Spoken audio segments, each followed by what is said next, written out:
নমস্কাৰ সকলোকে লাৰ্ণিং কিউবলৈ পুনৰবাৰ স্বাগতম। আজি আমি এটা নতুন সিৰিজ আৰম্ভ কৰিবলৈ লৈছো এনচিয়েন্ট ইণ্ডিয়ান হিষ্ট্ৰীৰ ওপৰত।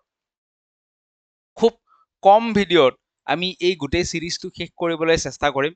ইয়াত দেখিবলৈ পাইছে এনচিয়েন্ট হিষ্ট্ৰী চেপ্টাৰ্ছ। ইয়াক আমি এই ধৰণে খুব কম সংখ্যক চেপ্টাৰত যিমানবোৰ ইম্পৰ্টেণ্ট টপিক আছে গোটেইখিনি কভাৰ কৰিবলৈ চেষ্টা কৰিম। আৰু আজি টাৰ্গেট ৰাখিছো যে আমি চেপ্টাৰ 1, 2, 3 শেষ কৰিম।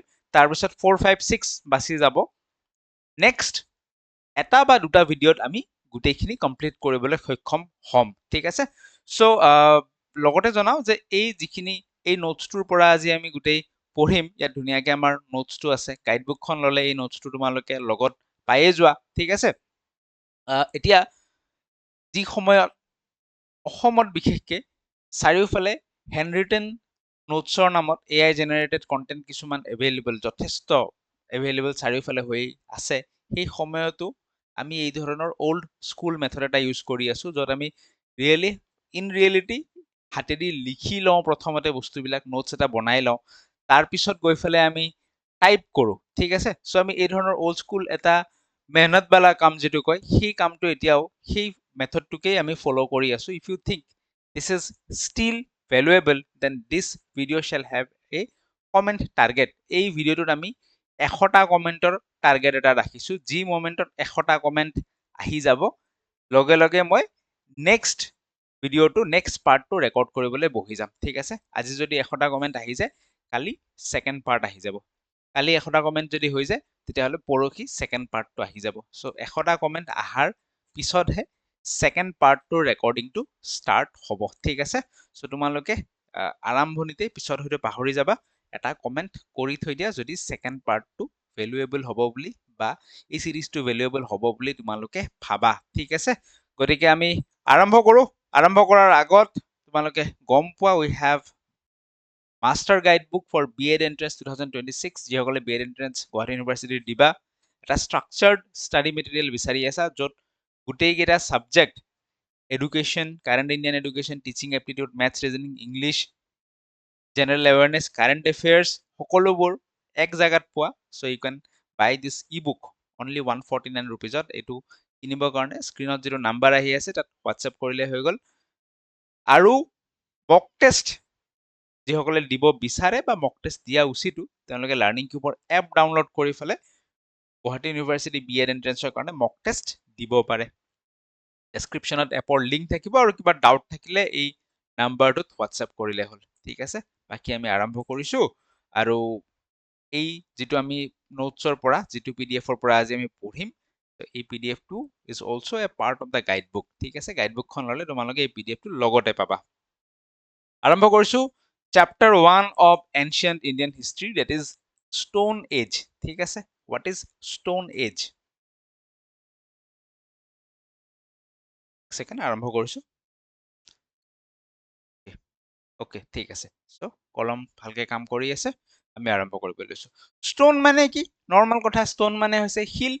তো এইটো এনেকুৱা এটা সময়ৰ হিষ্ট্ৰী, যিহেতু পঢ়ি আছো, হিষ্ট্ৰীত এনেকুৱা এটা সময়ৰ কাহিনী যিটো সময়ত কোনো ধৰণৰ মেটেল বা ধাতু আৱিষ্কাৰ হোৱা নাছিল। আজিকালি আমি বিভিন্ন সা সঁজুলি বনাবলৈ বিভিন্ন মেটেল ইউজ কৰো, যেনে এলুমিনিয়াম হৈ গ'ল, লোহা হৈ গ'ল। ঠিক আছে, সেই ধৰণে আমি বহু মেটেল ব্যৱহাৰ কৰো। কেতিয়াবা আমি গোল্ড ব্যৱহাৰ কৰো, কপাৰ ব্যৱহাৰ কৰো, বাট এই সময়ছোৱাত, হিষ্ট্ৰীৰ এই সময়ছোৱাত কোনো ধৰণৰ মেটেলৰ ব্যৱহাৰ নাছিল। মানুহে কিহৰ ব্যৱহাৰ কৰিব? মানুহে ব্যৱহাৰ কৰিব ষ্টোন। ঠিক আছে, শিলৰ ব্যৱহাৰ কৰিব। এই শিল আৰম্ভণিতে মানুহবোৰে কি কৰিছিল? ডাঙৰ ডাঙৰ শিল, নেচাৰত যি ধৰণে শিল পায় সেই ধৰণে মানুহে ডাঙৰ ডাঙৰ শিল কিছুমান ব্যৱহাৰ কৰিছিল। এটা ডাঙৰ শিল তেওঁলোকে অকলেতো দাঙি লৈ যাব নোৱাৰে, নেচাৰত থকা শিলবোৰ ডাঙৰ ডাঙৰ আছিল। কেইবাজনেও মিলি ফেলে সেই ডাঙৰ শিলটো দাঙি লৈ এঠাইৰ পৰা আন ঠাইলৈ গৈছিল। তো তোমালোকে এতিয়া প্ৰশ্ন কৰিবা যে শিল দাঙিনো কি কৰিব? শিল দাঙি লৈ তাহাঁতে ক'ত গৈছিল? ইমেজিন কৰা, আজিৰ পৰা বহু হাজাৰ বছৰ আগতে মানুহৰ তেতিয়া উদ্দেশ্য কি? নৰ্মেল খাই বৈ জীয়াব লাগে। সেই সময়ত এইটো এনেকুৱা এটা সময়ৰ কাহিনী, সেই সময়ত নেকি মানুহে খেতি বাতি কৰিবও জনা হোৱা নাছিল। চ' তেওঁলোকে খাদ্যৰ কাৰণে হাবি জংঘলত থকা জীৱ জন্তুৰ ওপৰত নিৰ্ভৰশীল। তেওঁলোকে জীৱ জন্তু হাণ্টিং কৰে, চিকাৰ কৰে, তাৰপিছত মানুহে সেই জীৱ জন্তুক খায়। কিছুমান জেগাত কেঁচাই খায়, কিছুমান জেগাত পুৰি খায়, কিন্তু খায়।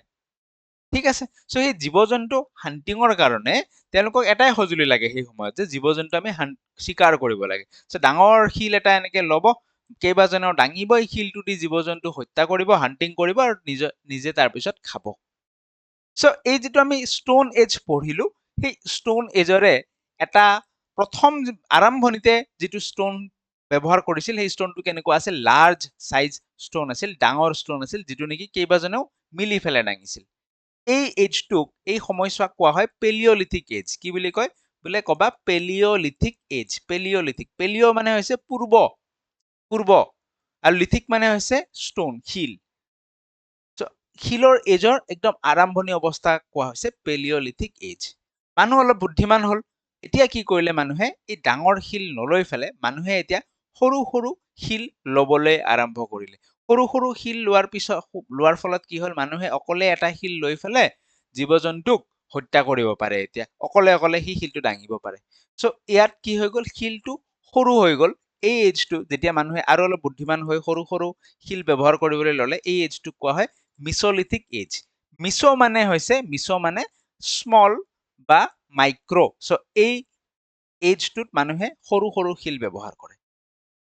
মানুহ আৰু অলপ বুদ্ধিমান হ'ল, এতিয়া মানুহে ভাবিলে আমি এটা কাম কৰিব পাৰোচোন, যে শিলটো ডাইৰেক্ট শিল হিচাপে ব্যৱহাৰ কৰাৰ সলনি আমি যদি ইয়াক কাটি ফেলে, শিলটো কাটি বা শিলটোক ঘহনি খুৱাই কিছুমান সা সঁজুলি তৈয়াৰ কৰি ল'ব পাৰো, আমাৰ দেখোন আৰু বেছি সুবিধা হয়। তো চাবা, পুৰণা যুগত কুঠাৰসমূহৰ যিটো এই নাল আছিল, নাল ক'ব নে কি ক'ব, কুঠাৰৰ যিটো মেইন অংশ, আজিকালিতো এইটো লোহা দিয়ে, আগত এই অংশটো শিলৰ দিছিল। বা জাঠি এটা যদি আমি এনেকে বনাব পাৰো, জুং থকা বস্তু, আমি দেখোন বেছি সহজে এতিয়া হাণ্টিং কৰিব পৰা হ'ম। ঠিক আছে। তো এই অংশটো, অংশটো আগতে কিহৰ দিছিল, শিলৰ দিছিল। চ' এই মানুহবোৰে এতিয়া আৰু বেছি স্মাৰ্ট হৈ গ'ল, শিলটোক মানুহে কাটি কুটি কিছু এই ধৰণৰ সঁজুলিলৈকে ৰূপান্তৰ কৰিলে। ঠিক আছে। যিটোক আমি এজটোক তেতিয়া কি বুলি কওঁ, নিঅলিথিক এজ বুলি কওঁ। এই এজটোক কি বুলি কোৱা হ'ব, নিঅলিথিক এজ। নিঅ মানে হৈছে নতুন, শিলৰ যুগ, কিন্তু নতুন শিলৰ যুগ এটাৰ সূচনা হ'ল। ইয়াত মানুহে শিলক কাটি কুটি ফেলে এটা কিছু প্ৰয়োজনীয় সা সঁজুলি হিচাপে তেওঁলোকে গঢ়ি লয়। লগতে তোমালোকে দেখিছা, এই যে আমি খুন্দন বুলি কওঁ, মছলা চছলা খুন্দিবলৈ, আদা নহৰু খুন্দিবলৈ হোষ্টেলত থকা ল'ৰা ছোৱালী বিলাকে ব্যৱহাৰ কৰে, দেখিছা নহয়? এইটো খুন্দনটো কি বুলি কয়, ইয়াক মৰ্টাৰ এণ্ড পেছেল বুলি কয়। ঠিক আছে। চ' এই খুন্দনটো আগত কিহৰ আছিল, শিলৰ আছিল। বা এই ধৰণৰ বিভিন্ন সা সঁজুলি আগত শিলৰ আছিল। এই আটাইবোৰ সা সঁজুলি নিঅলিথিক এজত পোৱা গৈছিল, বা নিঅলিথিক এজত এই সা সঁজুলিবোৰ বনিবলৈ আৰম্ভ কৰিছিল, মানুহে ব্যৱহাৰ কৰিবলৈ আৰম্ভ কৰিছিল। এই নিঅলিথিক, আগতে কৈছো যে পেলিঅলিথিক এজত থকা মানুহবোৰে এগ্ৰিকালচাৰ কৰিবলৈ নাজানিছিল, বাট নিঅলিথিক এজ অহাৰ লগে লগে বিভিন্ন সা সঁজুলি যেতিয়া তেওঁলোকে সৃষ্টি কৰি ললে শিলৰ জৰিয়তে, এই সময়ছোৱাত কিন্তু এগ্ৰিকালচাৰ আৰম্ভ হৈ গ'ল, মানুহে খেতি বাতি কৰিবলৈ আৰম্ভ কৰিলে। মিছলিথিকত কি হৈছিল, মিছলিথিক ইজ এ ট্ৰানজিশন ফেজ। কৰবাত খেতি বাতি এগ্ৰিকালচাৰ হ'ব, কৰবাত নহ'ব। বাট নিঅলিথিক এজ অহাৰ লগে লগে প্ৰায়ভাগ মানুহে খেতি বাতি কৰিবলৈ শিকি গ'ল। আই থিংক আমি বুজি পালো। এতিয়া আমি আমাৰ নোটছটোলৈকে যাওঁ। তো চোৱা, ষ্টোন এজক কি কি ভাগত ভাগ কৰা হৈছে, পেলিঅলিথিক, মিছলিথিক আৰু নিঅলিথিক এজত। পেলিঅলিথিক এজত কি কি হৈছিল, মই কৈছো যে তোমালোকক ডাঙৰ ডাঙৰ শিল ব্যৱহাৰ কৰিছিল, ৰাফ ষ্টোন টুলছ। যি ধৰণে সেই নেচাৰত আছে, সেই ধৰণে শিল তেওঁলোকে ব্যৱহাৰ কৰিছিল, ডাঙৰ ডাঙৰ শিল চবে মিলি দাঙি লৈ গৈ হাণ্টিং কৰিছিল। এই পেলিঅলিথিক এজটো কোন সময়ছোৱাৰ, ডিউৰিং আইচ এজ। চ' পৃথিৱীৰ বহু হাজাৰ বছৰ আগতে আইচ এজ আছিল। আইচ এজ মানে গোটেই পৃথিৱীখন, আজি যিটো উত্তাপ আছে পৃথিৱীত, উত্তাপটোৱে কি কৰে, উত্তাপে পৃথিৱীৰ গছ গছনি, ফ্লৰা ফৌনা বৃদ্ধি হোৱাত সহায় কৰে। তুমি চাবা এতিয়া এণ্টাৰ্কটিকা চোৱা, সেইবোৰ জাগাতো গোটেই বৰফেৰে আবৃদ্ধ, সেইবোৰ জাগাত কিন্তু সেই ধৰণে গছ গছনি নহয়। তো য'ত আইচ থাকে তাত সেই ধৰণে গছ গছনি নহয়। তো আগত গোটেই পৃথিৱীখনে যেনেকুৱা আছিল, আইচ আছিল আগত গোটেই পৃথিৱীখন। ঠিক আছে। আৰু বিশেষ ধৰণৰ গছ গছনি নহৈছিল, সেইকাৰণে এগ্ৰিকালচাৰ এটাতো মানুহে নাজানিছিল, বেলেগ কথা, তাৰোপৰি জলবায়ুটোও এগ্ৰিকালচাৰৰ কাৰণে পাৰফেক্ট নাছিল। ঠিক আছে। চ' এই আইচ এজতেই এই পেলিঅলিথিক এজটো আহিছিল। এই আইচ এজক আন এটা নাম প্লিষ্টচিন বুলিও কোৱা হয়। পেলিঅলিথিক এজক আকৌ লোৱাৰ পেলিঅলিথিক, মিডিল পেলিঅলিথিক আৰু আপাৰ পেলিঅলিথিক হিচাপে ভাগ কৰিছে। লোৱাৰ মানে একদম আগৰখিনি, মিডিলখিনি মাজৰখিনি, আপাৰ পেলিঅলিথিকখিনি অকণমান পিছৰখিনি, ঠিক আছে।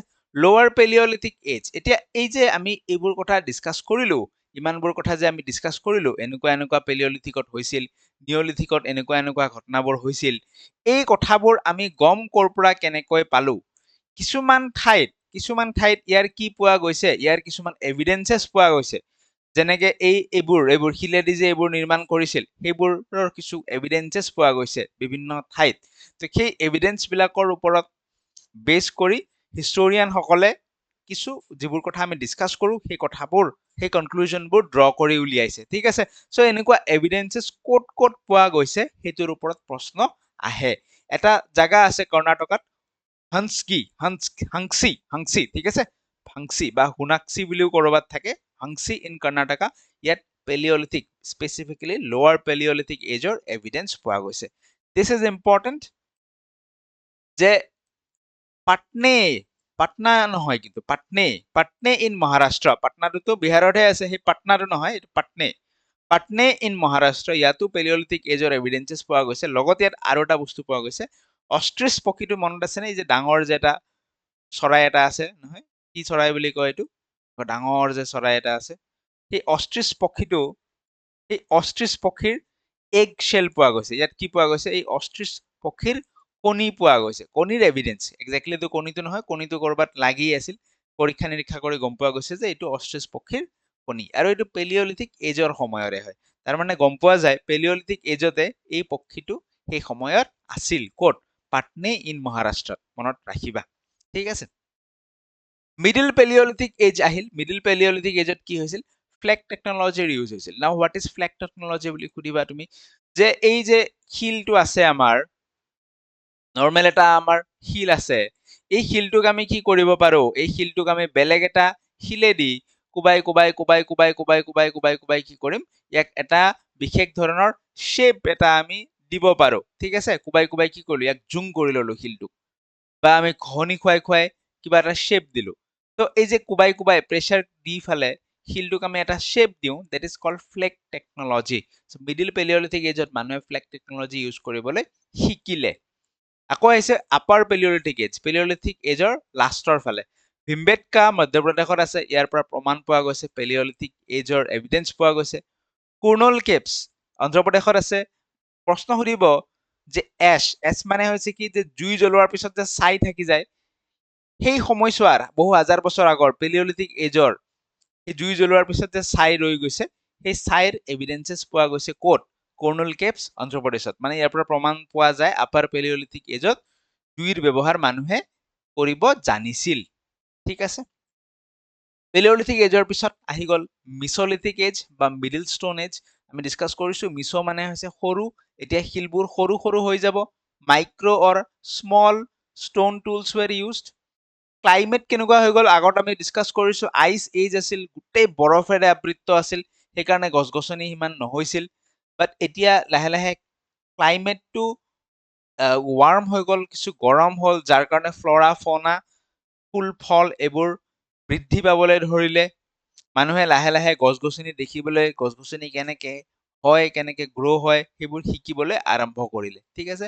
ভীমবেটকা এটা ইম্পৰ্টেণ্ট চাইট হয়, মধ্যপ্ৰদেশত আছে, য'ৰ পৰা এই মিছলিথিক পিৰিয়ডৰ যথেষ্ট এভিডেন্সেছ পোৱা যায়। ভীমবেটকাত কিছুমান কেভ আছে, শিলৰ ভিতৰত কেভ, জানে ন, গুহা কিছুমান আছে। এই গুহাসমূহত বহু কেইটা গুহাত এই ধৰণৰ কিছু পেইণ্টিং আছে। এই পেইণ্টিংবোৰ তোমালোকে মন কৰা। এই পেইণ্টিংবোৰৰ পৰা, এই পেইণ্টিঙত কি দেখিছা? কিছুমান জন্তু দেখিছা, কিছুমান জন্তুক চাৰিওফালৰ পৰা মানুহে মিলি মাৰিব আহিছে। এই ধৰণে হিষ্টৰিয়ান বিলাকে পেইণ্টিং বিলাক অধ্যয়ন কৰিবলৈ চেষ্টা কৰিছে, তাৰ পিছত কিছু এভিডেন্সেছ ওলাইছে। চ' ভীমবেটকাত ৰক পেইণ্টিং ক'ত দেখিবলৈ পোৱা যায়? ভীমবেটকাত দেখিবলৈ পোৱা যায় কেভ পেইণ্টিং। ৰক পেইণ্টিঙতকৈ বেছি ক'বা ইয়াত কেভ পেইণ্টিং। কি পেইণ্টিং?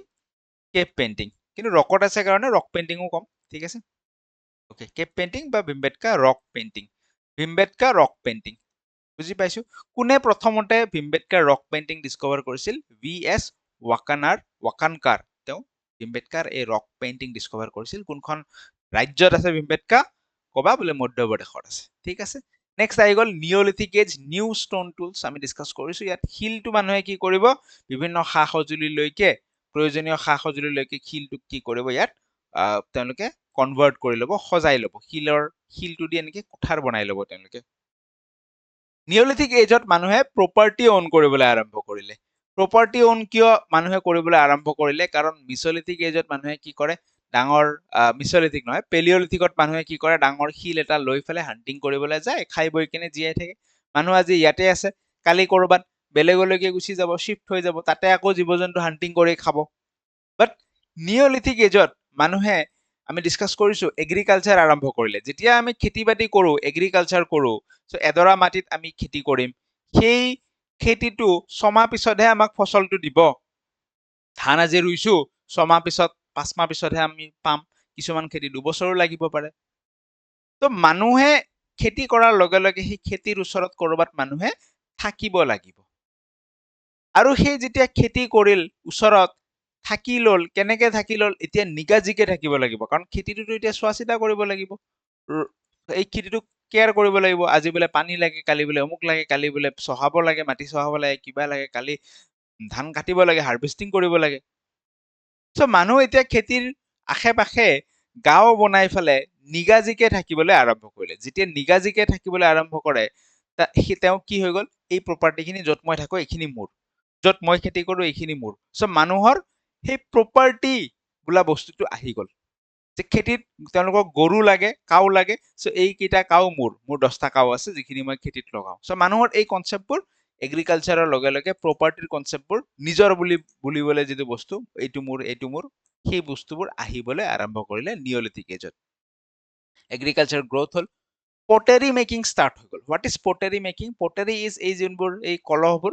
হিষ্টৰীত এইবোৰৰ বহুত বেছি ইম্পৰ্টেঞ্চ আছে ঠিক আছে হিষ্টৰিয়ান বিলাকে এই কলহবোৰ এইবোৰ কি কৰে তেওঁলোকে ষ্টাডি কৰে এই পটাৰী মেকিং কিয় ষ্টাৰ্ট হ'ল খেতি বাতি কৰিলে এই যেতিয়া ধানবোৰ আহিব এতিয়া ফচলবোৰ আহিব বা যিয়ে তেওঁলোকে খেতি কৰিছে সেইবোৰতো কৰবাত ষ্ট'ৰ কৰিব লাগিব তাৰ কাৰণে তেওঁলোকে এই ধৰণৰ পাত্ৰ পটাৰী তেওঁলোকে কি কৰিলে তৈয়াৰ কৰি ললে ঠিক আছে চ' এই পটাৰী মেকিঙৰ কনচেপ্টটো আহি গ'ল কোনটো পেৰিয়ডৰ পৰা নিঅলিথিক এজৰ পৰা আহি গ'ল অ'কে মৰ্টাৰ এণ্ড পেছেল এইবিলাক তেওঁলোকে শিলৰ জৰিয়তে বনাবলৈ আৰম্ভ কৰিলে মৰ্টাৰ এণ্ড পেছেল আমি কৈছো যিটো আমি হোষ্টেলত খুন্দন ব্যৱহাৰ কৰো ঠিক আছে আদা নহৰু খুন্দিবলৈ that is mortar and pestle যেনেকে আমি ডিসকাস কৰিছো মিছলিথিক এজত ভিমবেটকা পেলিঅলিথিক এজত কোৰ্নল কেভছ য'ত এছ পোৱা গৈছে ছাই পোৱা গৈছে ভিমবেটকাত ৰক পেইন্টিং পোৱা গৈছে ঠিক সেই ধৰণে নিঅলিথিক এজৰ কিছু ইম্পৰ্টেন্ট সাইটস আছে এটা হৈছে মেহৰগড় বৰ্তমান বালুচিস্তান পাকিস্তান ৰিজনত আছে ইয়াত এগ্ৰিকালচাৰ হৈছিল আৰ্লি এগ্ৰিকালচাৰ খুব তাহানিৰ দিনতে এই এগ্ৰিকালচাৰত হুইট বাৰ্লি কটন এই ধৰণৰ শস্যসমূহ তেওঁলোকে কি কৰিছিল খেতি কৰিছিল কাশ্মীৰ ভেলীত বুৰজাহাম বুলি এখন ঠাই আছে এতিয়াও গৈ কেনে টুৰিষ্টে বুৰজাহাম চাব পাৰে এই বুৰজাহামো নিঅলিথিক এজৰ সাইট এই বুৰজাহামত কি পোৱা যায় পিট হাউচেছ পোৱা যায় বুৰজাহামত কি পোৱা যায় পিট হাউচেছ মানে এইটো চোৱা মাটিৰ সাৰফেস লেভেল মাটিৰ তলত এই ধৰণে কিছুমান থাকে দৰ্জা এই দৰ্জা দি আমি মাটিৰ তলত ভিতৰত যাব পাৰো আন্ডাৰগ্ৰাউণ্ড হাউচেছ আন্ডাৰগ্ৰাউণ্ডত পুৰা মানুহৰ ঘৰ আছে কাৰণ কাশ্মীৰত বহুত ঠাণ্ডা মানুহে সেই কাৰণে সেই তাহানিতে নিঅলিথিক এজতে এই ধৰণে মাটিৰ তলত গাঁত খান্দি ফেলে আন্ডাৰগ্ৰাউণ্ড ঘৰত থাকিছিল কাশ্মীৰৰ সেই ঠাণ্ডাৰ পৰা পৰিত্ৰাণ পাবলৈ চ' এইবোৰ হৈছে পিট হাউচেছ নিঅলিথিক এজৰ এভিডেন্সেছ বাৰিয়েলছ মানে এই যে মানুহ মৃত্যু হোৱাৰ পিছত পুতি থৈ দিয়ে সেই পুতি থৈ দিওঁতে নৰ্থ সাউথ ডাইৰেকশ্যন ফলো কৰি কেনে পুতি থৈ দিছে আজিকালিও যেনেকে নৰ্থ সাউথ ডাইৰেকশ্যন ফলো কৰি ফেলে পুতি থয় সেই তাহানিতে এই প্ৰমাণ পোৱা গৈছে যে নৰ্থ সাউথ ডাইৰেকশ্যন ফলো কৰি মানুহক পুতি থৈছিল আৰু ডমেষ্টিক ডগছ আছিল পোহনীয়া কুকুৰ আছিল আনকি মানুহজনৰ মৃত্যুৰ পিছত পোহনীয়া কুকুৰ কিছুমান জাগাত বাৰিয়েলছৰ এনেকুৱা এভিডেন্সেছ পোৱা গৈছে মানুহজনৰ মৃত্যুৰ পিছত পোহনীয়া কুকুৰটোকো কাষতে শুৱাই ফেলে বাৰী কৰি দিয়া হৈছে আমাৰ নৰ্থ ইষ্টৰ মেঘালয় গাৰো হিলছত পোৱা গৈছে নিঅলিথিক সাইটৰ এভিডেন্সেছ আৰ্লি এগ্ৰিকালচাৰ অসমত প্ৰশ্ন আহিব পাৰে অসমৰ ক'ত নিঅলিথিক পিৰিয়ডৰ এভিডেন্স পোৱা গৈছে ডিমা হাছাওত এখন ঠাই আছে দাউজালি হাডিং এইটো হৈছে অসমৰ এনেকুৱা এখন ঠাই য'ত নেকি নিঅলিথিক পিৰিয়ডৰ এভিডেন্সেছ আছে। এই দাউজলি হাডিঙত এটা বিশেষ ধৰণৰ শিল পোৱা গৈছে, ষ্টন এটা পোৱা গৈছে, যাৰ নাম হৈছে জেডাইট ষ্টন।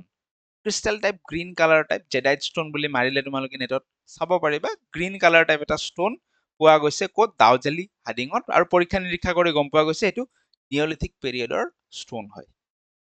চ' আমি ডিছকাছ কৰিলো যে মেটেল আৱিষ্কাৰ হোৱাৰ আগতে, ধাতু আৱিষ্কাৰ হোৱাৰ আগতে মানুহ কি ধৰণৰ আছিল, মানুহৰ জীৱনশৈলী কি আছিল, মানুহে কি কৰিছিল নকৰিছিল, সেই সময়ছোৱাৰ কথা ডিছকাছ কৰিলো। লাহে লাহে মেটেল আৱিষ্কাৰ আৰম্ভ হ'ল, ধাতুৰ আৱিষ্কাৰ হ'ল, আৰু প্ৰথম যিটো ধাতু আৱিষ্কাৰ হৈছিল that was copper. Copper is the first metal to be discovered by humans. যদি প্ৰশ্ন সোধে প্ৰথম আৱিষ্কাৰ হোৱা ধাতুটো কি, সেইটো হৈছে আমাৰ কপাৰ। আৰু কপাৰ আৱিষ্কাৰ হোৱাৰ পিছত মানুহে শিলৰ ব্যৱহাৰৰ উপৰিও কপাৰৰ ব্যৱহাৰ কৰিবলৈ ল'লে।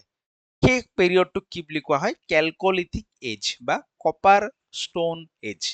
যদি সোধে কেলকলিথিক এজ কি হয়, কেলকলিথিক এজত কি হৈছিল? কপাৰৰ ব্যৱহাৰ হৈছিল বুলি কৈ দিবা। That's all about the chapter 1 stone age. শিলৰ ব্যৱহাৰৰ ওপৰত chapter 1 বুজি পালো, ৰিভিজন কৰি ল'বা। তাৰপিছত নেক্সট আমি মুভ কৰিব পাৰো ইণ্ডাছ ভেলী চিভিলাইজেশ্যনৰ ফালে, that is our chapter number 2. শিলৰ ব্যৱহাৰৰ পৰা মানুহ আপগ্ৰেড হৈ ফালে খেতি বাতি কৰিলে। লাহে লাহে মানুহ আৰু বেছি আপগ্ৰেড হ'ল, যেতিয়া নিগাজিকৈ থাকিবলৈ ল'লে, মানুহৰ মাজত ৰিলেশ্যন এষ্টাব্লিছ হ'ল।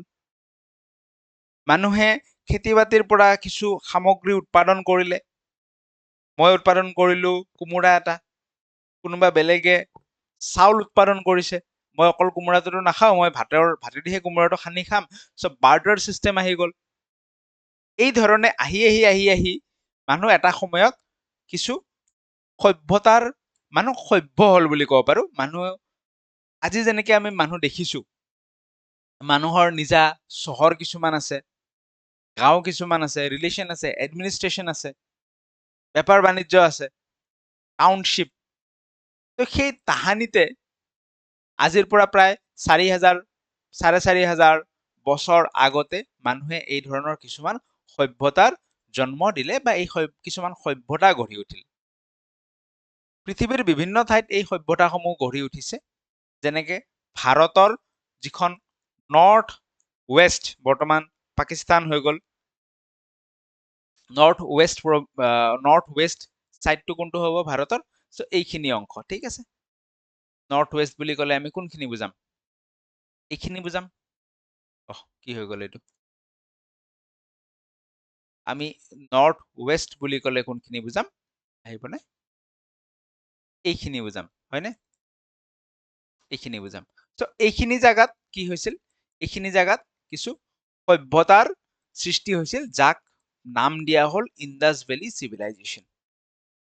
ঠিক সেই ধৰণে একে সময়ছোৱাত ইজিপ্তৰ ফালে ইজিপ্টিয়ান চিভিলাইজেশ্যন, বেবিলনিয়ান চিভিলাইজেশ্যন, মেছপটমিয়া চিভিলাইজেশ্যন, সেই ধৰণৰ বেলেগ বেলেগ জাগাত বেলেগ বেলেগ কিছু সভ্যতাৰ সৃষ্টি হ'ল, জন্ম হ'ল, বা সভ্যতাৰ এভিডেন্সেছ পোৱা যায়। ভাৰতত বা ভাৰতৰ আশপাশত, ভাৰতৰ লগত লিংক থকা সেই সভ্যতাটো হৈছে ইণ্ডাছ ভেলী চিভিলাইজেশ্যন। ভাৰতৰ এই নৰ্থ ৱেষ্ট ৰিজনটোত গঢ় লৈ উঠিল। সময়ছোৱা কেতিয়া আছিল? চোৱা, টাইম পিৰিয়ড বেলেগ বেলেগ কিতাপত বেলেগ বেলেগ পাবা, কাৰণ একজেক্ট টাইম পিৰিয়ডটো আমি গম নাপাওঁ।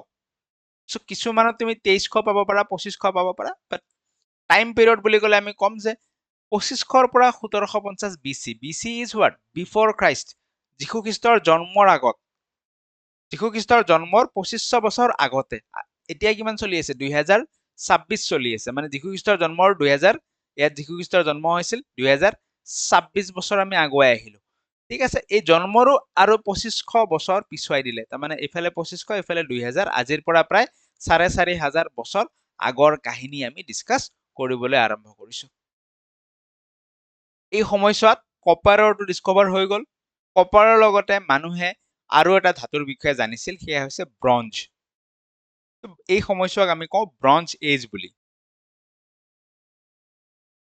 লোহাৰ ব্যৱহাৰ এই সময়ছোৱালৈকে এতিয়ালৈকে মানুহে গম নাপায়।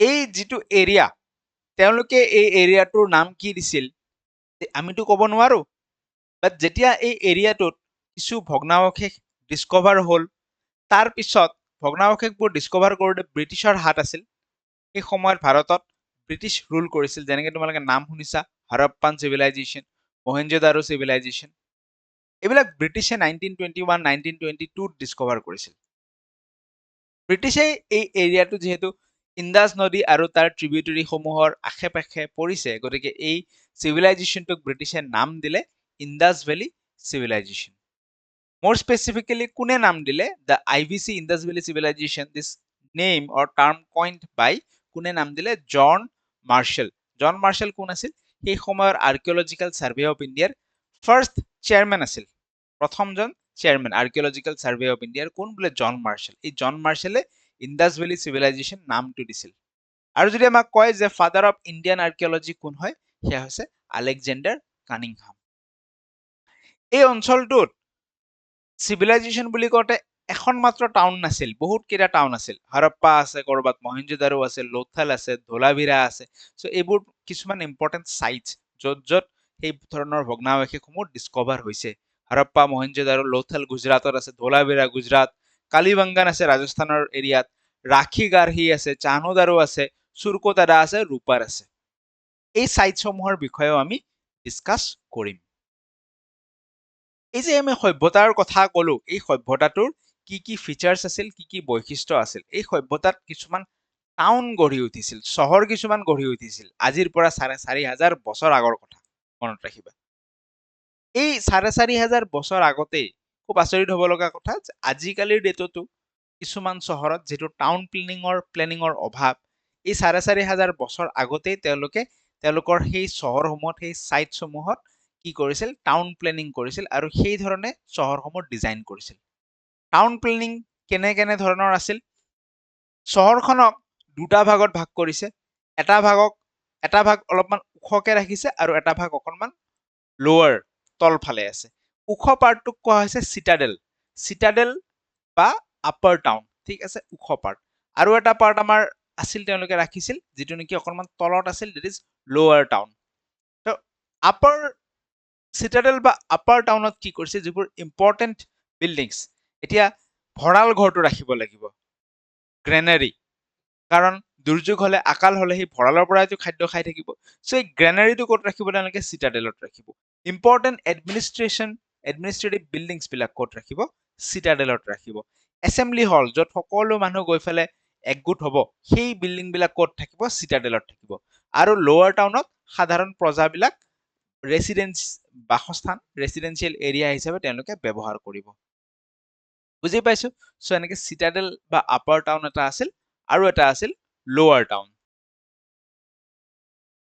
নেক্সট আহি গ'ল টাউন প্লেনিঙৰ ফিচাৰ সেই সময়তে যিবোৰ ৰাস্তা আছিল সেইবোৰ গ্ৰিড পেটাৰ্ণ ৰোডছ আছিল what is grid pattern roads এইটো এটা মন কৰা এইটো ব্ৰাজিলৰ এখন ড্ৰোন শ্বট ফটো এটা ঠিক আছে এইখন আমাজন ফৰেষ্ট ব্ৰাজিলত আছে আৰু এইখন ব্ৰাজিলৰ টাউন এখন তো ইয়াত তুমি ৰাস্তাবোৰ মন কৰাচোন দেখিছা ৰাস্তাবোৰ কেনেকুৱা ভালকে মন কৰা এই চোৱা ৰাস্তাবোৰ কি আছে একদম সিধা গ্ৰিড পেটাৰ্ণত আছে সো এই বস্তুটো কিহৰ প্ৰমাণ এই বস্তুটো টাউন প্লেনিঙৰ প্ৰমাণ দেখিছা ৰাস্তাবোৰ কি ধৰণে আছে ভালকে যদি আমি মন কৰো গ্ৰিড পেটাৰ্ণত আছে গ্ৰিড পেটাৰ্ণত টাউন প্লেনিঙৰ প্ৰমাণ কিন্তু আমি অসমৰ যদি আমাৰ ৰাস্তাবোৰ দেখো মানুহৰ ঘৰ আহিব মাজত কিবা আহিব ঘৰৰ কাষেদি টাৰ্নিং লৈ ফেলে যাম সো যেহেতু প্লেনিঙৰ অভাৱ সেই কাৰণে টাৰ্নিং এইবিলাক বহুত আহি যায় এই ধৰণৰ গ্ৰিড পেটাৰ্ণটো ফলো হোৱা নাথাকে বাট সেই তাহানিতেই তেওঁলোকে আজিৰ পৰা ইমান বছৰ আগতেই তেওঁলোকে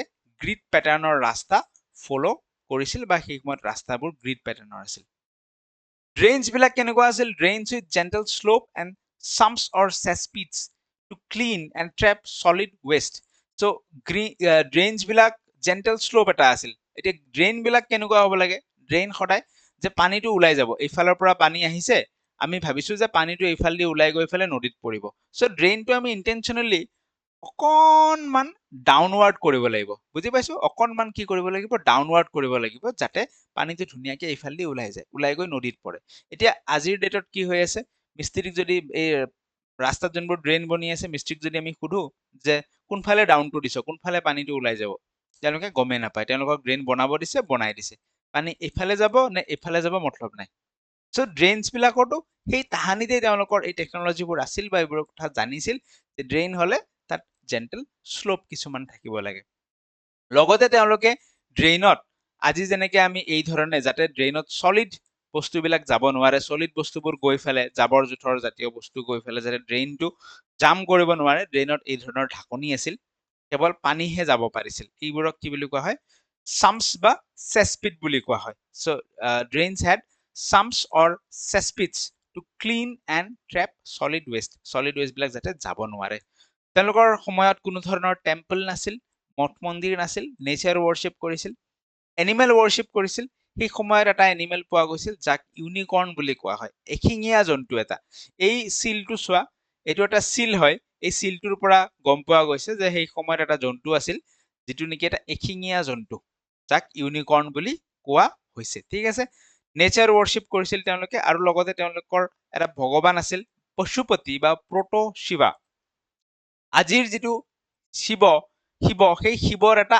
আদি ৰূপ শিৱা ইন য়োগিক পশ্চাৰ ঠিক আছে এই চিলটো চাইছা গ্ৰে কালাৰত যিটো আহি আছে এইটো শিৱা পশুপতি মানে কি পতি গম পাইছা পশু ইজ এনিমেলছৰ চিফ বা এনিমেলছৰ মেইন এনিমেলছৰ গৰাকী ভগৱানক তেওঁলোকে পশুপতি বুলি কৈছিল তো ইয়াৰ চাৰিওফালে চোৱা কিছুমান এনিমেলছ আছে সেই এনিমেলছৰ তেওঁ হৈছে সুপ্ৰিম গৰাকী কাৰণ সেই সময়ছোৱাত এনিমেলছে আটাইতকৈ বেছি ইম্পৰ্টেণ্ট আছিল ঠিক আছে মানুহৰ লগত যি এনিমেলছ থাকে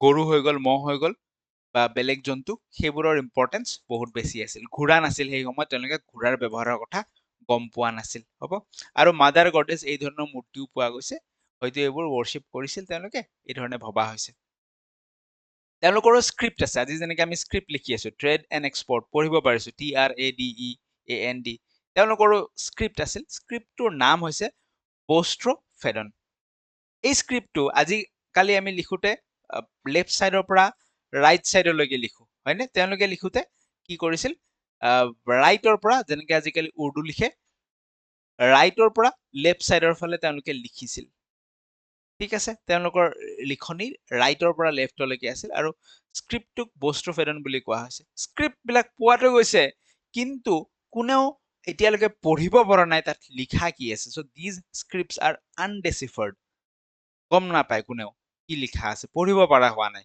তেওঁলোকৰ আখৰবোৰটো বেলেগ ধৰণৰ আছিল সেই সময়ত ট্ৰেড হৈছিল এক্সপৰ্ট হৈছিল মই ক'লোৱে খেতি বাতি হৈছিল ইয়াত বনোৱা বস্তু এটা তেওঁলোকে ইজিপ্তলৈকে মেছপটমিয়ালৈকে বেবিলনিয়ালৈকে এক্সপৰ্ট কৰিছিল তাৰে বস্তু ইয়ালৈকে আনিছিল বাৰ্টাৰ চিষ্টেম আছিল সেই সময়ত চিলছ কিছুমান যিহেতু ব্যৱসায় বাণিজ্য বিজনেছ হৈছিল সেইকাৰণে এনেকুৱা চিল কিছুমানৰ ব্যৱহাৰো হৈছিল পশুপতি চিল এইটো পশুপতি চিল আৰু এইটো ইউনিকৰ্ণ চিল এইবোৰ পোৱা গৈছে ঠিক আছে চিল ইউনিকৰ্ণ চিল আৰু পশুপতি চিল পশুপতিত কোন আছে পশুপতিত Shiva in yogic position proto Shiva আদি শিৱা আগৰ দিনৰ শিৱা এই পশুপতি চিলটোত কি কি জন্তু আছে সেইটো প্ৰশ্ন সুধিব পাৰে এই পশুপতি চিলত টোটেল 5টা জন্তু আছে ETRBD elephant tiger rhino buffalo and deer এনেকে মনত ৰাখিব পাৰি every tiger respect big deer every E for elephant ঠিক আছে টাইগাৰটোতো টাইগাৰ ৰেছপেক্ট আৰ ফৰ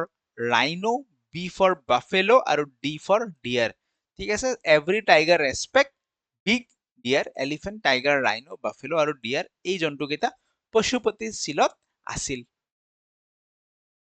আজিকালি যেনেকে আমি এটা ইউনিফৰ্ম ৱেট ব্যৱহাৰ কৰো হোৱাট ইজ ইউনিফৰ্ম ৱেট তোমাক 1 কেজি লাগিব নে 2 কেজি লাগিব নে আধা কেজি লাগিব 1 কেজিৰ দাগা আছে 2 কেজিৰ দাগা আছে 5 কেজিৰ দাগা আছে তো ৱেটছ বিলাক uniform 1 KG 2 KG 3 KG 4 KG বা বহুত বেছি হলে 1 কুইণ্টল তাহানিৰ দিনতো ৱেটছ বিলাক এই ধৰণে আছিল ৱেটছৰ ব্যৱস্থা আছিল ইউনিফৰ্ম ৱেটছৰ কাৰণে আজিকালি যেনেকে আমি লোহাৰ দাগা ব্যৱহাৰ কৰো তেওঁলোকে এক বিশেষ ধৰণৰ শিল ব্যৱহাৰ কৰিছে যাক চাৰ্ট ষ্টোন বুলি কোৱা হয় প্ৰশ্ন সুধিব যে ৱেট হিচাপে তেওঁলোকে কি ষ্টোন ব্যৱহাৰ কৰিছিল তুমি কবা চাৰ্ট ষ্টোন ব্যৱহাৰ কৰিছিল এতিয়া আমি যিখিনিৰ কথা ডিসকাস কৰিলো জেনেৰিক হিচাপে ডিসকাস কৰিলো এতিয়া আমি সাইড বাই সাইড যি সাইড ডিসকভাৰ হৈছে সাইড বাই সাইড ডিসকাশন কৰিম প্ৰথম ডিস্কভাৰ হোৱা সাইটটো হৈছে হাৰাপ্পা।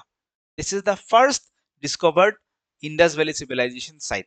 সেই কাৰণে ইন্দাস ভেলী চিভিলাইজেশ্যনটোক কেতিয়াবা হাৰাপ্পান চিভিলাইজেশ্যন বুলিও কোৱা হয়। পাইছা বুজি? ইন্দাস ভেলী চিভিলাইজেশ্যনক কি বুলি কোৱা হয়? হাৰাপ্পান চিভিলাইজেশ্যন বুলি কোৱা হয়। কিহৰ কাৰণে? কাৰণ ইন্দাস ভেলী চিভিলাইজেশ্যনৰ সাইটসমূহৰ প্ৰথম ডিস্কভাৰ্ড সাইটটোৱে হৈছে হাৰাপ্পা। হাৰাপ্পা কোনে ডিস্কভাৰ কৰিছিল? কবা দয়াৰাম সাহিনীয়ে 1921 ডিস্কভাৰ কৰিছিল। ঠিক আছে, ৰামজি কে দয়া আছে। কোনে ডিস্কভাৰ কৰিছিল? দয়াৰাম সাহিনী। এজনে কৈছিল যে এজন টিচাৰে কৈছিল যে ৰামজি কা দয়া আছে হৰপ্পা ডিস্কভাৰ হোৱা থা। ৰামজি কা দয়া আছে এনেকে মনত ৰাখিবলৈ, ৰামজি কা দয়া মানে দয়াৰাম সাহিনীয়ে হৰপ্পা ডিস্কভাৰ কৰিছিল। এই হৰপ্পা ৰবি নদী, আমি জানো ইন্দাস ৰিভাৰৰ ট্ৰিবিউটৰী হৈছে ৰবি নদীৰ পাৰত এই হৰপ্পা চিভিলাইজেশ্যনটো আছিল, যিটো বৰ্তমান পাকিস্তানত আছে। সেইকাৰণে আমি ইয়াত ফুৰিব যাব নোৱাৰো বা নাযাওঁ, সাধাৰণতে আমি যোৱা নেদেখো। এই হৰপ্পাত 6 গ্ৰেনাৰিজ ইন এ ৰ ডিস্কভাৰ হৈছে। 6 গ্ৰেনাৰিজ ইন এ ৰ, দুটা ৰ। গ্ৰেনাৰি মানে কি? ভঁৰাল ঘৰ, ডাঙৰ ডাঙৰ। তেওঁলোকে ইটাৰ ব্যৱহাৰ আছিল, ইটা দি বনোৱা, কংক্ৰিট দি বনোৱা, এই ধৰণৰ তেওঁলোকৰ ভঁৰাল ঘৰ আছিল। ঠিক আছে, তো একেলগে এনেকে 6টা ভঁৰাল ঘৰ আছিল আৰু এনেকুৱা 6টা ভঁৰাল ঘৰৰ দুটা লাইন আছিল। এই বিল্ডিংটো তেওঁলোকে ডিস্কভাৰ কৰিছে সেই সময়ত। ঠিক আছে, তেওঁলোকে এই ভঁৰাল ঘৰবিলাক ক'ত থাকিব? চিটাডেলত থাকিব, আমি ডিসকাস কৰিছো। সো হৰপ্পাৰ যিটো চিটাডেল মানে হৈছে আপাৰ টাউন, তাতে 6 গ্ৰেনাৰিজ ডিস্কভাৰ হৈছে। আৰু হৰপ্পাত এই ধৰণৰ এটা মূৰ্তি বুলি ক'ব পাৰি, মূৰ্তি এটা ডিস্কভাৰ হৈছে। Male torso sculpture made of red sandstone was found. এটো কি? ৰেড কিহেদি বনাইছে মূৰ্তিটো? Red sandstone. ঠিক আছে, ৰঙা কি হ'ব? স্যান্ডস্টোন, বালি শিল, ৰঙা শিল বুলি ধৰি লোৱা। ৰেড স্যান্ডস্টোন দি বনাইছে এই মূৰ্তিটো। এই মূৰ্তিটো কিহৰ? এটা মেল টৰ্চো। মেল টৰ্চো মানে হৈছে ইয়াৰ হাত ভৰি একো নাই, মাথাটোও নাই, অকল যিটো মেইন বডি পাৰ্ট, মানুহ এজনৰ যিটো মেইন বডি পাৰ্টটো কি বুলি কোৱা হয়? মেইন বডি পাৰ্ট, এইখিনি অংশক কোৱা হয় টৰ্চো। সো সেই মেইন বডি পাৰ্টৰ এটা স্কাল্পচাৰ এটা ডিস্কভাৰ কৰা হৈছে। ক'ত? কবা হৰপ্পাত। নেক্সট আহি গ'ল মহেঞ্জোদাৰো। হৰপ্পা ডিস্কভাৰ হোৱাৰ পিছতে যিখন সেকেন্ড সাইট ডিস্কভাৰ হৈছে, দ্যাট ইজ মহেঞ্জোদাৰো। হৰপ্পা 1921ত, মহেঞ্জোদাৰো ডিস্কভাৰ হৈছে 1922, এক বছৰ পিছত। হৰপ্পা ডিস্কভাৰ কৰিছিল দয়াৰাম সাহিনীয়ে, মহেঞ্জোদাৰো ডিস্কভাৰ কৰিছিল R.D. বেনাৰ্জী, ৰাখেল দাস বেনাৰ্জী। মহেঞ্জোদাৰো শব্দটোৰ মিনিং হৈছে, বাৰে বাৰে প্ৰশ্ন সোধে, মাউণ্ট অফ দ্য ডেড। মহেঞ্জোদাৰোৰ মিনিং কি? কবা mount of the dead. Mount of the dead, mount মানে কি? এই পাহাৰ সদৃশ এইবোৰ মাউণ্ট। ইয়াতে মানে ইমান বস্তু ভগ্নাৱশেষ, কাম নাইকিয়া বস্তুবোৰ মানে একগোট হৈ আছে, ইমানেই বস্তু পাইছে ইয়াতে। সো সেই মানে ডেড, কাম নাইকিয়া সেই আগৰ দিনৰ বস্তুৰ এনেকুৱা মাউণ্ট, পাহাৰ সদৃশ হৈ আছে। This is mount of the dead. Harappa যেনেকে ৰবি নদীৰ পাৰত আছিল, মহেঞ্জোদাৰো ইন্দাস নদীৰ পাৰত আছিল। মহেঞ্জোদাৰোখনো বৰ্তমান পাকিস্তানতে আছে, সেইকাৰণে আমি চাব যাব নোৱাৰো। মহেঞ্জোদাৰোত কি কি পাইছে? ভেৰি ইম্পৰ্টেণ্ট প্ৰশ্ন ইয়াৰ পৰা আহে। মহেঞ্জোদাৰোত পাইছে গ্ৰেট গ্ৰেনাৰী। মহেঞ্জোদাৰোৰ যিটো চিটাডেল অংশ, তাত কি পাইছে? কবা গ্ৰেট গ্ৰেনাৰী।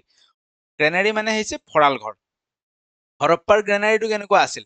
6টা গ্ৰেনাৰী, 6 গ্ৰেনাৰিজ ইন এ ৰ, এনেকুৱা দুটা লাইন আছিল। বাট মহেঞ্জোদাৰোৰ গ্ৰেনাৰীটো সেনেকুৱা নাছিল, এটাই ডাঙৰ বিল্ডিং আছিল, লাৰ্জেষ্ট বিল্ডিং আছিল, যিটো নেকি গ্ৰেট গ্ৰেনাৰী।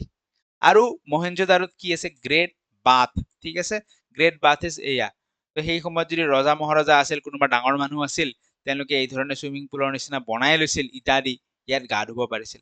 বাট ইয়াৰ টেকনলজিটো সেই সময়ছোৱাৰ হিচাপত খুব এডভান্স আছিল। ইয়াত পানী চেঞ্জ কৰিব পৰা ব্যৱস্থা আছিল।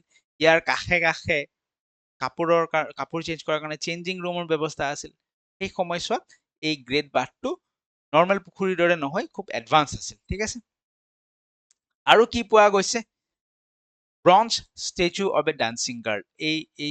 এই ষ্টেচুটো, এইটো দেখিবলৈ পাইছে, এইটো statue, bronze statue of A dancing girl পোৱা গৈছে, যিটোৱে নেকি প্ৰমাণ কৰে যে সেই সময়ছোৱাত ব্ৰঞ্জৰ ব্যৱহাৰ আছিল।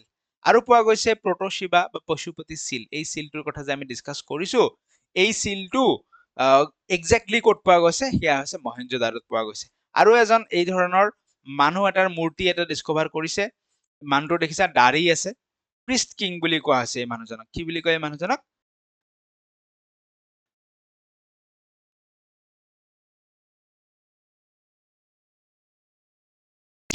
কিবা এটা হ'ল ওকে আহিছে চাগে আই থিংক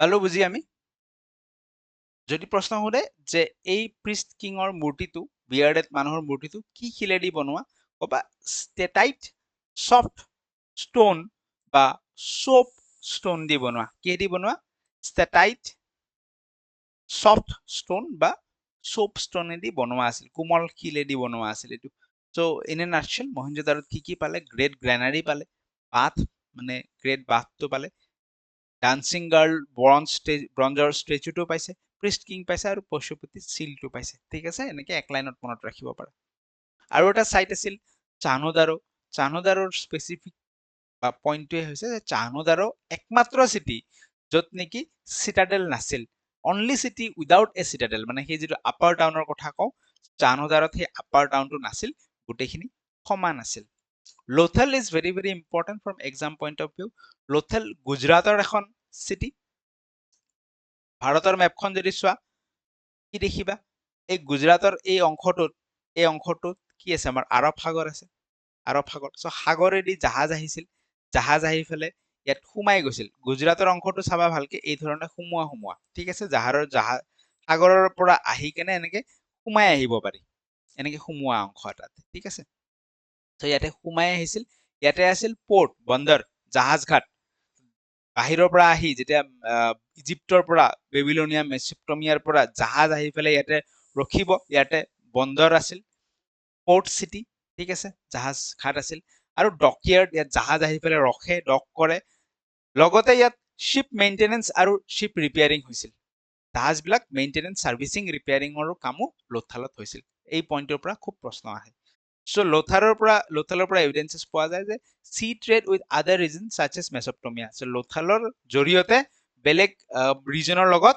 যেনেকে মেচপটমিয়া ৰিজনৰ লগত কি হৈছিল চি ট্ৰেড সাগৰীয় পথেৰে ট্ৰেড হৈছিল বিজনেছ হৈছিল ৰাজস্থানত এখন চাইট পোৱা গৈছে যাক কোৱা হৈছে কালিবাংগান ঘাগৰ নদীৰ পাৰত dried up along the dried up bed of the river Ghaggar নদীৰ শুকাই যোৱা তাত মাটিত ফুট খাই যোৱা তাৰে পাৰত কি পোৱা গৈছে কালিবাংগান চাইটখন পোৱা গৈছে কালিবাংগানত বহুত বেছি ভঙা ব্লেক বেংগলছ কলা চুৰি খাৰু বুলি যে কয় সেই খাৰু পোৱা গৈছে তাৰ পৰা নামটো আহিছে কালিবাংগান ফায়াৰ অল্টাৰ্ছ ক'ত পোৱা গৈছে এইটো প্ৰশ্ন সোধে কালিবাংগানত ফায়াৰ অল্টাৰ্ছ পোৱা গৈছে বুলি কবা ফায়াৰ অল্টাৰ্ছ মানে হৈছে এই যে যজ্ঞৰ বেদী যজ্ঞ যে কৰে যজ্ঞ কৰিলে তাত কি কৰে জুই জ্বলাই সেই যজ্ঞৰ বেদী পোৱা গৈছে কালিবাংগানত এইটোৰ পৰা প্ৰশ্ন খুব আহে two sets of pharaohs were found at right angle suggesting two different crops were grown together what is this চোৱা সেই সময়ৰ খেতি বাতিও ইমান এডভান্স আছিল মন কৰা অলপ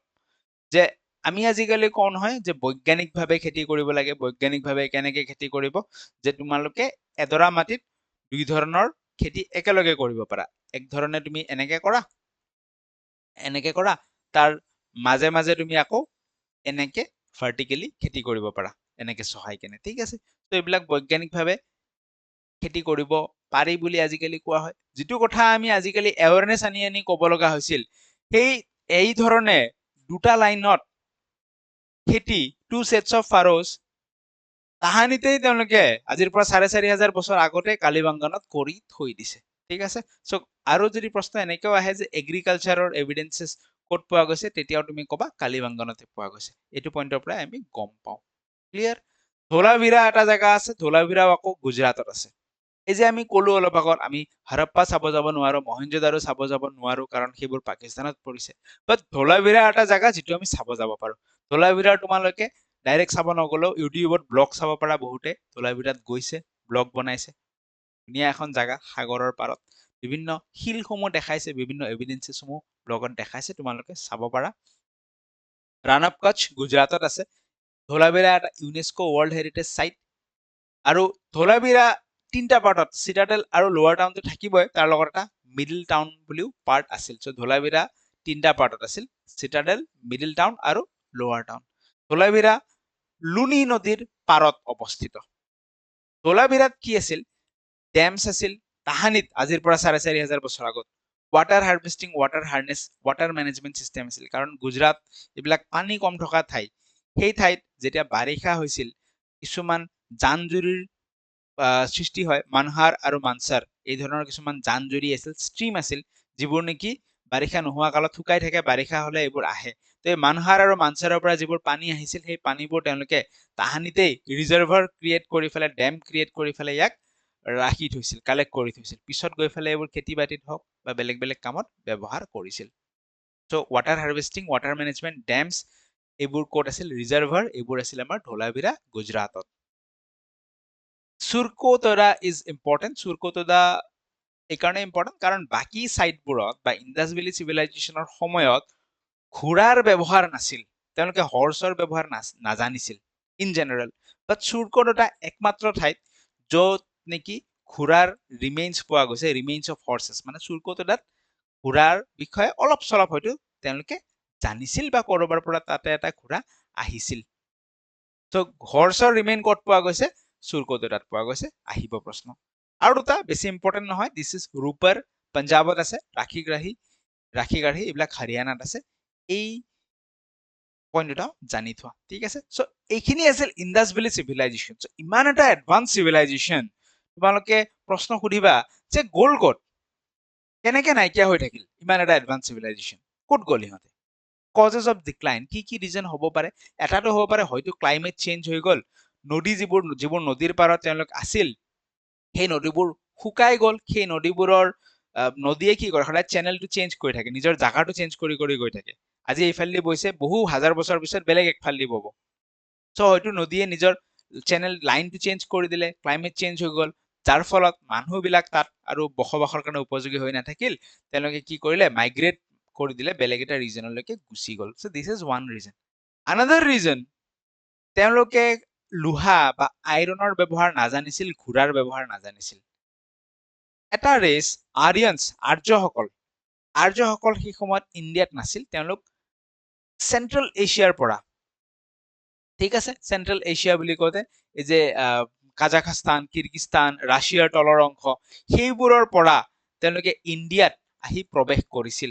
আৰিয়ানছসকলে ইণ্ডিয়াত আহি যেতিয়া তেওঁলোকে প্ৰৱেশ কৰিছিল, ইণ্ডিয়াত কোনফালেদি প্ৰৱেশ কৰিব? সেই একেই, কাৰণ এইখিনি অংশতটো তোমাৰ ইণ্ডিয়াৰ এইখিনি অংশত হিমালয় আছে, এই যিটো নৰ্থ ৱেষ্ট এৰিয়া, সেই এৰিয়া দিয়ে আফগানিস্তান হৈ এনেকে ইণ্ডিয়াত প্ৰৱেশ কৰিব লাগিব।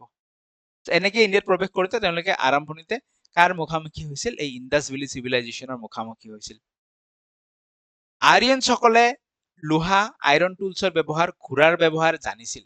লোহাৰ ব্যৱহাৰ জনাৰ লগে লগে তেওঁলোকৰ লগত বিভিন্ন যুদ্ধৰ সা সঁজুলি থাকিব, তৰোৱাল থাকিব, এইবোৰ থাকিব। চ' তেওঁলোকৰ লগত আৰিয়ানছৰ লগত হয়তো যুদ্ধ হ'ল, যাৰ ফলত আৰিয়ানছে জিকিলে আৰু ইণ্ডাছ ভেলী চিভিলাইজেশ্যনৰ নাইকিয়া হৈ থাকিল।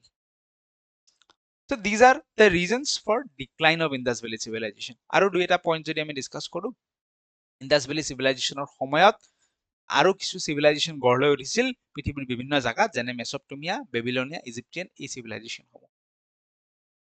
মেছপটমিয়া লগত ইণ্ডাছ ভেলী চিভিলাইজেশ্যনৰ ৰিলেশ্যন আছিল, বেপাৰ বাণিজ্য হৈছিল। কেনেকে গম পাওঁ? কাৰণ মেছপটমিয়াত গৈ যদি আমি তাহাঁতৰ হিষ্টৰী চাওঁ, তাহাঁতৰ হিষ্টৰীটো ইণ্ডাছ ভেলী চিভিলাইজেশ্যনৰ কথা মেনশ্যন আছে।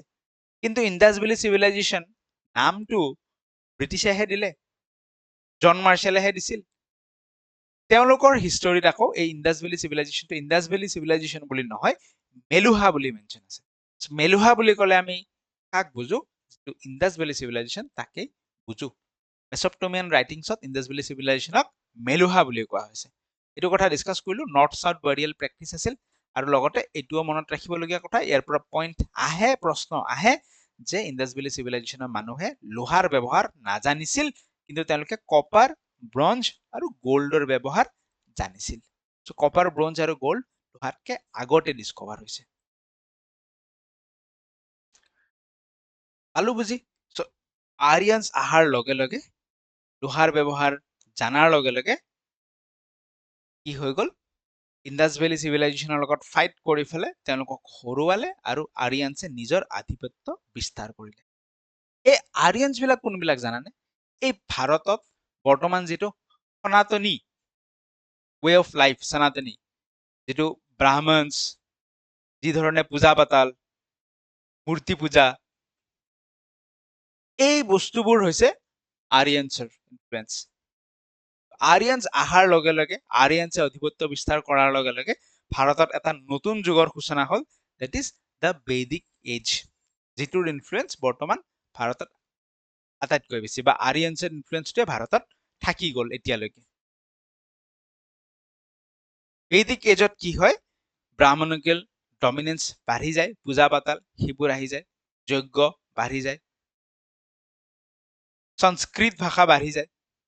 আগৰবোৰ সংস্কৃত নাছিল, বৈদিক এজ অহাৰ লগে লগে সংস্কৃত ভাষা আহি যায়। কাৰ ইনফ্লুৱেঞ্চ এইবোৰ? এই আটাইবোৰ হৈছে আৰিয়ানছৰ ইনফ্লুৱেঞ্চ। চ' নেক্সট ক্লাছত আমি আৰিয়ানছৰ বিষয়ে ডিছকাছ কৰিম, আমি বৈদিক এজৰ বিষয়ে ডিছকাছ কৰিম। আজি ইয়াতে সামৰিছো, ঠিক আছে। চ' কণ্টেণ্টলৈকে যদি আমি যাওঁ, যদিও কৈছিলো আৰম্ভতে যে তিনিটা চেপ্টাৰ ডিছকাছ কৰিবলৈ ট্ৰাই কৰিম, বাট উই হেভ ডিছকাছ 2 চেপ্টাৰ্ছ। এই ধৰণে আমি দুটাকে যদি ডিছকাছ কৰো, আমাৰ 3টা ক্লাছত এনচিয়েন্ট হিষ্ট্ৰী কমপ্লিট হৈ যাব, ঠিক আছে। So' part 1 done. If you need part 2, please put a comment, ঠিক আছে, কাৰণ 100 মই কৈছো আৰম্ভতে যে 100 কমেণ্ট অহাৰ লগে লগে নেক্সট পাৰ্টটো ৰেকৰ্ড কৰিবলৈ বহি যাম, ঠিক আছে। So' that's all for today. Thank you so much. If you need the guidebook, you can WhatsApp on this number. Mock tester কাৰণে ডেছক্ৰিপশ্যনত লিংক দিয়া আছে, লিংকত গৈ লাৰ্নিং কিউব এপ ডাউনলোড কৰি পেলাই মক টেষ্ট দিব পাৰিবা। আৰু কিবা যদি ইছ্যু আছে, ৱেবছাইটত কেনেকে মানে লেপটপত কেনেকে দিব লাগে, iOS ডিভাইচ কাৰোবাৰ আছে, iOS ডিভাইচত কেনেকে দিব লাগে, you can WhatsApp on this number, ঠিক আছে। চ' that's all for today. Thank you so much. পুনৰ লগ পাম নেক্সট ভিডিঅ'ত বা নেক্সট ক্লাছত।